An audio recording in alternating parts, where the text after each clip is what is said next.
పెద్దపల్లి జిల్లాలోని నంది రిజర్వాయర్ ద్వారా ఎత్తిపోస్తున్న వరద నీరు కాళేశ్వరం నుంచి వచ్చినవి కావన్నారు ధర్మారం కాంగ్రెస్ పార్టీ నేతలు. వైఎస్ఆర్ హయాంలో నిర్మించిన శ్రీపాద ఎల్లంపల్లి ప్రాజెక్టు నీళ్లను ఎత్తిపోస్తున్నట్లు తెలిపారు. గతంలో బీఆర్ఎస్ ఇచ్చిన హామీలకు కట్టుబడి పనిచేసి ఉంటే పత్తిపాక రిజర్వాయర్ నిర్మాణం పూర్తయ్యేదన్నారు. ధర్మారం, వెలకటూరు మండలాలకు ఎంతో ఉపయోగకరంగా ఉండేదన్నారు నేతలు. ఎన్నికల్లో ప్రజలు తిరస్కరించినా కూడా బీఆర్ఎస్ తన పందా మార్చుకోవడం లేదని విమర్శించారు.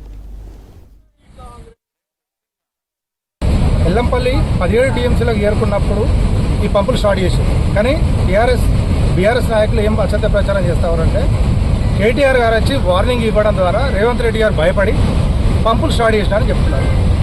కాళేశ్వరంలో ఒక భాగం మాత్రమే ఇది.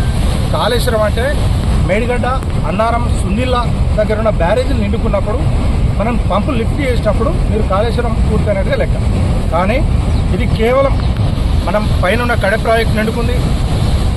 ఆ ఎల్లంపల్లి ఉన్న క్యాచ్మెంట్ ఏరియా నుండి వరద నీరు రావడంతో 17 టీఎంసీల నుంచి తీసుకున్న వాటరు ఇటావుట్టినా ఇచ్చారు.